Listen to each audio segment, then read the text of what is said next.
എന്നോടൊന്നും മിണ്ടാവൂ. നന്ദിയുണ്ട്, വീണ്ടും ഞാൻ ആരുമല്ലെന്ന് തെളിയിച്ചതിനും ഹൃദയത്തിൽ പതിഞ്ഞ ഓർമ്മകൾ സമ്മാനിച്ചതിനും. മുറിവേൽപ്പിച്ച ഓർമ്മകളെ കാത്തു സൂക്ഷിക്കണം. അതോർത്ത് കരയാനല്ല, മുന്നോട്ടുള്ള യാത്രയിൽ ഒരിക്കൽ കൂടി തോൽക്കാതിരിക്കാൻ വേണ്ടിയാണ്. ക്ഷമയാണ് ജീവിതത്തെ വിജയത്തിൽ എത്തിക്കുന്നത്. മടിയാണ് ജീവിതത്തെ ദാരിദ്ര്യത്തിലാക്കുന്നത്. അമിതമായ വികാരമാണ് മനുഷ്യനെ ഭ്രാന്തിൽ എത്തിക്കുന്നത്. അമിതമായ ആഗ്രഹമാണ് മനുഷ്യനെ ദുഃഖത്തിലാക്കുന്നത്.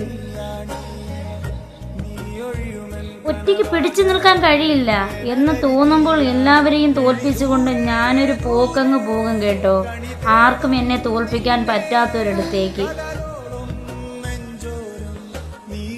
കാണാതാവുമ്പോൾ തേടി വരുമെന്ന് തോന്നി, മിണ്ടാതാവുമ്പോൾ മിണ്ടാൻ വരുമെന്ന് തോന്നി.